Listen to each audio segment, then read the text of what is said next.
du Kremlin, c'est non seulement Poutine, mais l'armée et le KGB. Ça veut dire donc que cet hiver va être absolument crucial si on arrive à geler les fronts d'un côté comme de l'autre. Il faut se refaire aussi, hein, évidemment, et se réorganiser. D'où, Valérie Nataf, l'importance aussi de continuer à livrer des armes. Volodymyr Zelensky, il lâche pas là-dessus. Il a parlé donc aux Américains, on l'a entendu tout à l'heure. Il a parlé également à la COP. Non, c'est ce soir d'ailleurs qu'il parle à la COP. Enfin, il continue parce qu'il a besoin, il faut refaire les stocks. Et ils ont très très peur que les opinions occidentales se lassent un peu. Le risque, mais on le dit depuis le début de cette guerre, c'est la lassitude des opinions publiques occidentales, puisque je rappelle que pour soutenir les efforts de guerre, c'est bien l'Occident. Il y a un certain nombre de pays, la majorité d'entre eux, qui ne sont pas opposés à Vladimir Poutine. Peut-être ne sont-ils pas en faveur de cette guerre, mais en tout cas, ils ne le font pas savoir. Donc il y a vraiment là un côté Occident contre la Russie qui est très important. Et les opinions publiques occidentales voient quoi? Elles voient une inflation qui atteint des niveaux pas atteints depuis 30 voire 40 ans aux États-Unis. Ils voient là le spectre de la récession commencer à planer sur les économies occidentales. Et il y a aussi des partis politiques qui s'adossent à ce ressenti pour dire nous souffrons plus que les Russes ne souffrent, à quoi ça sert? Donc il y a là une conjonction de facteurs qui rendent le soutien, qui est encore majoritaire, des opinions occidentales à la guerre. Jean-Éric le rappelait tout à l'heure, 71% des Américains sont favorables au soutien et à l'envoi d'armes à l'Ukraine, mais il va falloir passer cet hiver et voir comment ça va se passer, non pas parce que nous aurons froid, c'est pas cet hiver qu'on aura froid, c'est en 2023-2024. Et puis, il y a un sentiment de à quoi ça sert si Volodymyr Zelensky apparaît comme intransigeant et si Vladimir Poutine arrive à convaincre une partie aussi des opinions occidentales qu'il est en train de gagner. Ceci dit, Vladimir Poutine, lui aussi, il peut avoir des problèmes d'alliés. On pense à l'Iran notamment. L'Inde. Hyper Kherson, si Mariupol, ça se passe pas très bien, etc. Il faut qu'il s'arme aussi, il faut qu'il se refasse aussi, lui, Vladimir Poutine. Enfin, je veux dire, lui aussi doit convaincre les partenaires, entre guillemets. C'est important, ça. D'autant qu'en Iran, ça ne va pas si bien que ça non plus. C'est ça. Et que Joe Biden a eu cette phrase très étonnante il y a une semaine en disant que les Iraniens allaient se libérer très vite. Et on s'est demandé ce qui allait se passer. Donc c'est vrai que sur ce front-là, je ne suis pas sûr que Vladimir Poutine puisse s'appuyer très fortement. Du côté de la Chine non plus, puisque les la Chine n'aura pas d'armes, a priori. Non, mais même en termes d'alliés, je veux dire, c'est bien évidemment du côté de l'Occident qu'elle a tout à gagner. C'est son marché naturel et c'est bien par là que ça va passer. On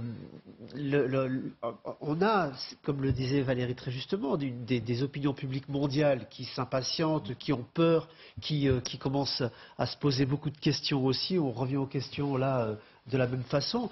Et c'est ça qui fait vraiment très très peur, je pense, de tous les côtés, parce que on se demande où ça va craquer. Le travail de Vladimir Poutine, c'est d'essayer de faire craquer les Européens avant que ça ne craque chez lui. Exactement. En essayant de diviser tout le monde. Oui, c'est ça. Et alors justement sur Odessa, pardon, je vous donne la parole dans une seconde. Quand Lydie tout à l'heure nous disait, l'objectif, ça pourrait être aussi de se refaire pour que l'hiver 23, ce soit pourquoi pas une reprise d'Odessa, enfin une prise, puisqu'ils n'ont jamais réussi à la prendre, d'Odessa pour les Russes. Alors on sait que c'est la mer Noire, c'est fondamental, c'est la côte, qu'ils n'ont jamais réussi à prendre cette ville-là. Honnêtement, c'est crédible ou pas? Avant de vouloir prendre Odessa, il faudrait tenir cet hiver. Il faut être sérieux. Alors qu'on puisse rêver de prendre Odessa un jour, évidemment, M. Poutine en rêve depuis au moins 8 mois, mais on est très très très loin de pouvoir envisager la première manœuvre pour le faire.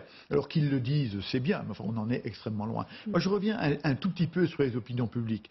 On doit rappeler que, certes, les Américains ont perdu toute leur guerre depuis 1945. Mais ce ne sont pas les armées américaines qui ont perdu, c'est toujours l'opinion publique américaine qui, à un moment donné, c'est power of the purse, comme les Américains, qui ont décidé d'arrêter. Ça a été typique du Vietnam, ça a été typique de l'Irak, ça a été typique de l'Afghanistan. Et donc Biden sait bien, et Poutine le sait bien aussi, qu'au fond, là, il y a une véritable faiblesse. Et je rappelle que si Eisenhower, si Roosevelt, c'était Truman d'ailleurs, a arrêté les troupes qui avaient dépassé la ligne définie par Yalta, c'est parce qu'il craignait que son opinion publique, finalement, se retourne contre lui. Donc là, il y a une véritable faiblesse. Je pense que Biden le sait, et Zelensky doit le savoir aussi, on lui a expliqué. Et là, il y a une véritable fragilité qu'il faut conjurer. Et la question politique, enfin la question militaire se transforme en question politique Toujours. et c'est politique Toujours. La question est toujours politique. qui va gérer ça évidemment. Il y a un autre sujet sur lequel je voulais qu'on revienne et c'est un autre sujet sur lequel vous avez travaillé, Lydie, c'est une histoire d'espions. Oui. Encore une fois, alors on va partir du côté du FSB, le service d'espionnage russe qui nous assure aujourd'hui avoir arrêté des terroristes. Oui, voilà, c'est ce qu'affirme donc le FSB, information qui nous est donnée par RIA Novosti et TASS, 2 agences de presse russes qui appartiennent donc à l'État russe. 9 personnes auraient ainsi été arrêtées. Ils feraient partie du SBU, ce sont donc les services secrets ukrainiens. Et selon le FSB, ils prévoyaient des opérations de sabotage. Voilà en tout cas comment il justifie cette arrestation. Pardon, regardez cette image, pardon Lydie, mais vous savez que c'est le direct, on est à Palm Beach. Je vais la découvrir en même temps que vous, en direct. Voilà, Donald Trump, c'est là maintenant, tout de suite, en direct. Donald Trump avec sa femme Melania, qui vient donc de voter pour ces élections de midterm. Donc, il est quelle heure à Palm Beach? Moins 6 Moins 6, voilà. Donc il est 11h30. Il a voté pour ces élections. Grand retour. Il est évident que Donald Trump, il a pour le moins galvanisé. Il a fait à peu près tous les meetings possibles depuis le début de cette campagne. Il nous annonce une grande annonce justement pour la semaine prochaine. Ah, il a multiplié les meetings ces derniers temps. Imagine. On va dire pour la petite anecdote quand même qu'on est en Floride et qu'il y a quand même en Floride celui qui pourrait devenir son opposant principal, le gouverneur Ron DeSantis, qui est sur le ticket, sur le bulletin électoral, et que donc... Attendez, on va essayer de l'écouter. Je ne sais pas si on peut monter le son. Non, le son est trop mauvais. Alors pardon Jean-Éric, c'est Magali Barthès qui va nous commenter tout ça. Vous y êtes Magali? Oui, absolument. C'est vrai que cette élection, aujourd'hui, ces élections, c'est un peu le match retour de la présidentielle et que Donald Trump a fait planer son ombre sur tout ce scrutin. Hier soir, toutes les rédactions ici étaient en alerte parce que certains conseillers de Donald Trump faisaient planer l'idée qu'il allait annoncer dès hier soir sa candidature pour la présidentielle de 2024 lors d'un meeting dans l'Ohio pour aller soutenir l'un de ses candidats. Je peux vous dire que Fox News était en état d'alerte permanente, tout était prêt, ses fils étaient même dans l'Assemblée. Eh bien non. Raté. Donald Trump a expliqué qu'il aurait une grande annonce à faire, mais que ce serait mardi prochain, depuis la Floride, le temps sûrement d'analyser un peu les résultats de ces midterms et de voir les résultats de ces poulains. Parce qu'il faut bien comprendre ici qu'il a adoubé pas moins de 300 candidats. Alors ce sont les candidats pour le Congrès, mais aussi pour les postes de gouverneur, pour les postes de superviseurs d'élection. Ces candidats, on les appelle ici les bébés Trump. En fait, ils ont tous un point commun, c'est leur loyauté absolue à Donald Trump, c'est-à-dire que eux aussi continuent de soutenir que les élections de 2020 ont été truquées. Ils ont les mêmes thèses complotistes et ils ont des profils très atypiques. Il y a une présentatrice de télé, il y a un joueur de football américain, un chirurgien, ancienne star de la télé, mais en fait ils ont vraiment ce point commun, c'est d'être soutenu et d'avoir une loyauté absolue pour Donald Trump. Regardez cette image. Alors c'est vrai que ça faisait longtemps qu'on ne l'avait pas vu comme ça, Donald Trump qui a l'air d'être absolument en confiance. Il est avec son épouse, tout son entourage évidemment. Donald Trump, il a envie, Valérie, d'y retourner dans 2 ans. Enfin, ça paraît assez... Je crois qu'il n'avait pas envie de partir. Il a dit... On s'en est bien voilà. Est-il déjà parti? C'est ça la question. Il n'avait pas envie de partir, donc je pense qu'il est parti. Non, je crois qu'il ne pense toujours pas qu'il soit parti. Donc effectivement, mais d'ailleurs... Il représente désormais quelque chose, un courant de pensée aux États-Unis qui n'est pas mort avec son départ de la Maison-Blanche. Il l'a d'ailleurs complètement décomplexé, ce courant de pensée. Voilà, on est quand même sur des idées. On entendait une femme tout à l'heure dire, mais au sein du gouvernement et à la Maison-Blanche, ce sont tous des criminels. On a quand même des thèses, des théories complotistes, etc., qui sont... C'est même au-delà du complotisme. Ouais. On l'évoquait un peu hors antenne.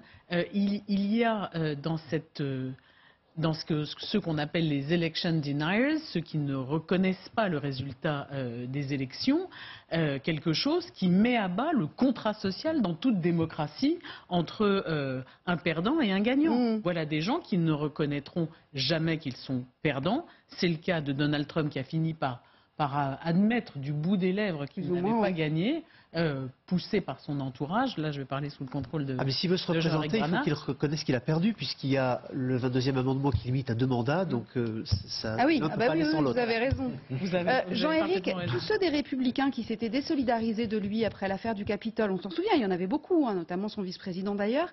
Tous ceux-là, ils sont revenus dans le rang, si j'ose Mais dire. non, pas du tout. Ils sont en campagne. Et, si on prend son vice-président, par exemple, est Ouais. en campagne parallèle à celle de Donald Trump. Mais il y en a d'autres. J'avais commencé à parler de Ron DeSantis, le Ouais, gouverneur de Floride. Pourquoi je parlais de lui? Parce que c'est quand même assez amusant de penser que Donald Trump a certainement voté Ron DeSantis, qui pourrait se retrouver le principal concurrent de Donald Trump si jamais il repartait. Alors, repartir, on va quand même y mettre des garde-fous, parce que on nous dit grande annonce. Moi, j'ai vécu 350 des grandes annonces de Donald Trump, et vous avec moi, tous, elles n'étaient pas toujours... C'était plutôt du pétard mouillé. Hein. À la Ouais, fin, on se dit, ouais. ah, mais c'était ça l'annonce. Bon, alors on va attendre qu'il nous annonce quoi que ce soit. Rappelons quand même que si jamais il fait sa grande annonce de candidature le 15, ben le 15, en même temps, il perd tous les financements du Parti républicain, puisque les financements du Parti Eh oui. républicain qui finance actuellement toutes ces frasques judiciaires, et ça a coûté plusieurs millions de dollars cet été, sont entièrement financés par le Ouais, parti, il a intérêt à qui ne attendre peut le pas plus le faire possible. si jamais il est Ouais, candidat. bien sûr. Donc moi je crois qu'il va peser quand même tout ça au moment même où on va sortir là sur d'une période électorale, et que le ministre de la Justice, Merrick Garland, a annoncé qu'il ne le mettait pas en examen avant les élections, mais Ouais. qu'après, tout pouvait arriver. Ouais. Donc on pouvait très bien avoir, là ici, une course-poursuite en réalité. Hein, D'autant savoir qu'on n'aura pas ce qui va se forcément les passer. résultats le 15. Hein, Non, on n'aura pas les résultats le 15 on les non aura plus, pas je d'ailleurs. vous, Ouais, je c'est vous ça, le donc, confirme. bon. Mais Ceci il s'agit de son destin personnel, il ne s'agit plus des Bien midterms, sûr. où il n'est pas candidat. Donc il peut très bien dire qu'il va en campagne. J'y crois pas trop, hein, pour l'instant. Ah oui, d'accord. Mais il peut très bien l'annoncer à ce moment-là. On ne sait pas trop pourquoi il le ferait 2 ans avant, ce qui pour un ancien est complètement pas normal, on va dire. Ouais. Je trouvais pas le mot, pardon, anachronique, Anachronique, qui m'est revenu, parce que il a plutôt intérêt à partir le dernier, en sachant qui c'est qui est plutôt dans le match, et essayer de tous les tuer un par un. On l'a vu avec Emmanuel Macron en France l'année dernière. Dans l'autre sens, c'est pas sûr.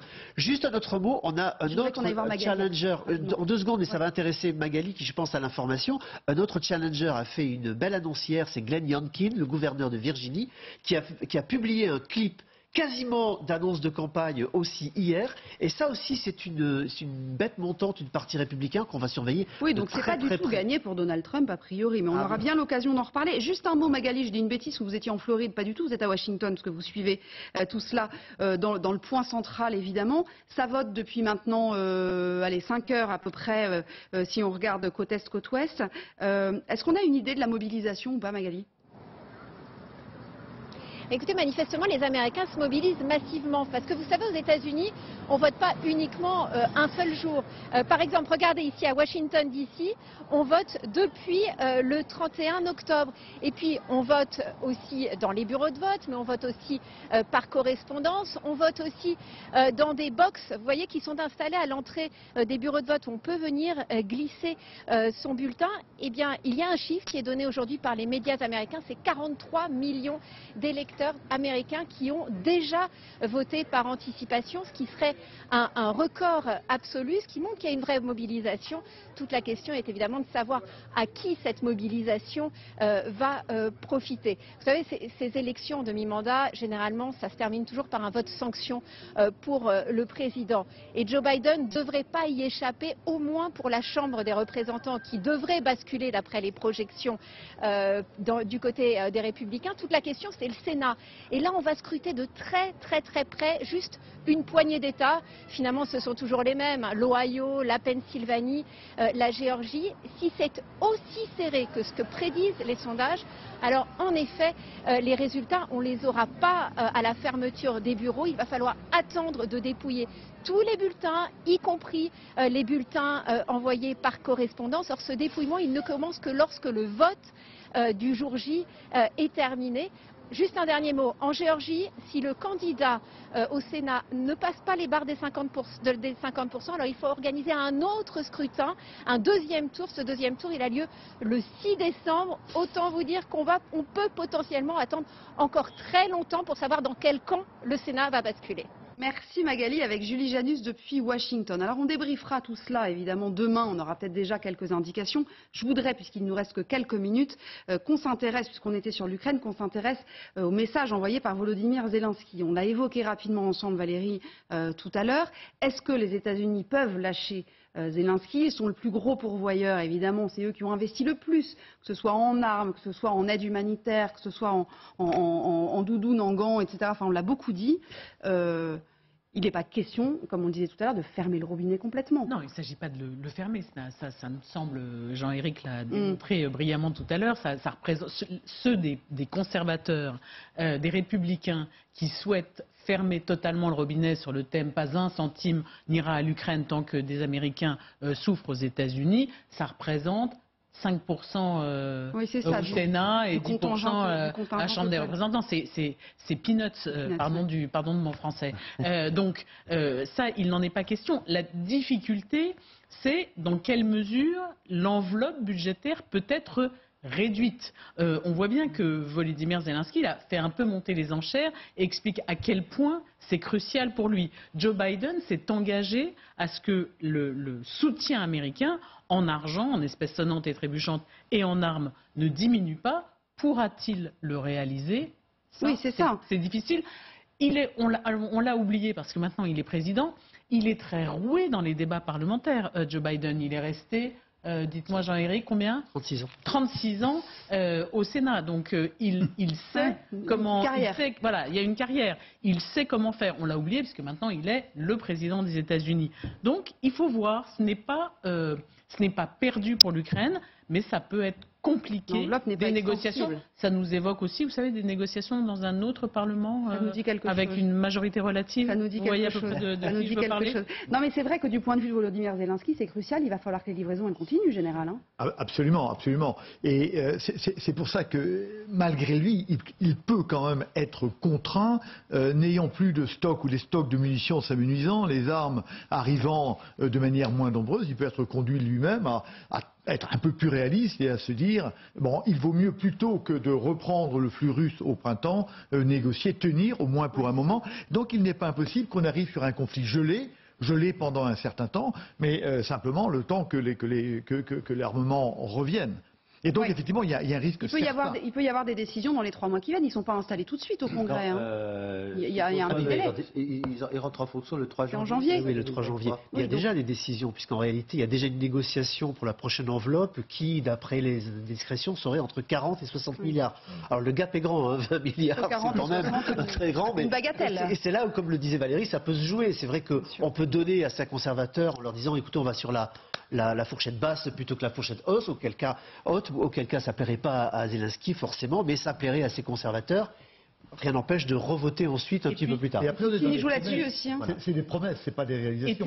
Puis, si, une fois que c'est voté, le président dépense. Oui. Et puis il y a autre chose, c'est que pour Joe Biden et pour l'opinion publique américaine, c'est aux Européens de fournir le gros de l'effort, puisque c'est sur leur sol que ça se passe et que ce n'est pas aux États-Unis d'être les plus grands contributeurs. Et on n'a pas le temps d'évoquer le fait que pour Vladimir Poutine, on comprend bien encore mieux d'ailleurs l'intérêt de faire traîner, n'est-ce pas, en fonction de toutes ces informations-là. On verra ce qu'il en est, évidemment. On débriefe. LCI à l'heure américaine toute la nuit. Vous l'avez suivi avec nous, bien entendu. Alors, les premiers résultats, évidemment, les projections, surtout. C'est Émilie Broussoulot et Damien Givlet qui vous accompagneront pour la nuit. Stéphane Etcheverry pour demain matin et avec toute son équipe dans la matinale. Pour l'heure, vous avez rendez-vous avec David Pujadas qui va vous raconter l'histoire du bataillon de Pavlivka dont on parlait hier, qui sont des forces russes, des forces de marine russes, extrêmement expérimentés, qui auraient été décimés. Ce sont les Russes eux-mêmes qui nous le disent. Et bien patatras, aujourd'hui ils démentent les Russes. David vous raconte tout cela et le débrief avec ses invités et son équipe. Moi je vous dis à demain avec plaisir. 15h, le chef de l'État sera sur un porte-avions. Non pas du tout, sur un porte-hélicoptère. On suivra ça ensemble. Allez, à demain. Merci.